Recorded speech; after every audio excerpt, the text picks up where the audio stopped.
While camping deep in the forest, a woman unexpectedly discovered a massive house hidden amidst the dense undergrowth. Both delighted and surprised, she hurried over to knock on the door, hoping to find help. But after waiting for a long time, no one answered. So she walked around to the back door and gently turned the handle to her. Surprised, the door was open. Little did she know at that moment that her chance discovery would unveil a secret that had been hidden within this house for many years. Helen cautiously stepped inside and found the place to be eerie. But thinking of her injured father who needed help, she decisively picked up the phone nearby to call the police. She discovered the receiver seemed to have been deliberately broken. Just as she was about to put the phone down in confusion, she suddenly heard a noise coming from upstairs. Helen cautiously went upstairs to investigate and found a locked room. She carefully pushed open the wooden door and saw a boy locked inside.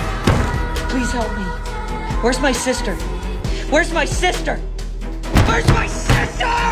Where's my sister? Startled, Helen hurried back downstairs only to find the homeowner returning. Just then, Helen had no choice but to rush back upstairs and hide. The homeowner opened the door to bring the boy his meal and even began painting his fingernails. The boy told him a woman had been there, then burst into an eerie laugh. The landlord immediately grew suspicious after watching the boy obediently drink the medicine. He quickly locked the door and began searching, but found no sign of the woman realizing that the boy's confinement had been exposed. He took the hidden microphone from the doorframe and called the mysterious person. Then he grabbed a shotgun and went out in pursuit. However, he never imagined that Helen was still hiding inside the house, hearing every word of their conversation clearly. Once the homeowner had completely left, she found the boy again to ask about the situation. The boy said he had been locked up there since childhood and begged Helen to rescue him. But after hearing this, Helen did not choose to rescue the boy immediately. She sensed that the homeowner had gone out to look for her, thinking of how dangerous the situation was for the father and daughter. Just as she had expected, when she rushed back to the camp, she saw the homeowner confronting his daughter to prevent her family from being harmed. She silently picked up a wooden stick and crept up from behind to knock the man down. She then tied him up tightly with a rope, thinking of the boy. Helen returned once more. But by then, after drinking the homeowner's potion, the boy's mind had grown hazy. Helen had no choice but to untie him first. Unexpectedly, the boy suddenly became extremely violent, shoving Helen against the wall and knocking her unconscious. He then quickly ran out of the house and vanished into the dense forest. The boy threw the homeowner into the middle of the water. He didn't hesitate for a moment. It was clear the boy hated him to the core. Lisa, standing nearby, watched in utter shock. Lisa quickly ran to the RV and locked the doors tightly. The boy begged the girl to open the door, but Lisa had seen the boy in a frenzy. Before she would never open the door, she had thought the boy had left. But just as she let her guard down, a sudden cracking sound echoed through the air.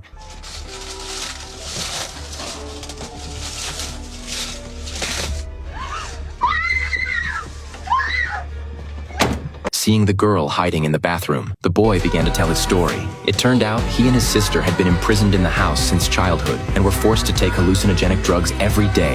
He wanted Lisa to help him rescue his sister. The boy assured Lisa he wouldn't harm her by now. He had nowhere left to hide when the boy learned that the woman who had saved him was Lisa's mother. He told Lisa that her mother was in danger, so Lisa agreed to join the boy in rescuing her mother. Soon they arrived at the boy's room, but when Lisa looked around, she saw no sign of her mother. The two then went down to the basement to check it was pitch black inside. Lisa took a step forward but immediately pulled back. But just as she was hesitating,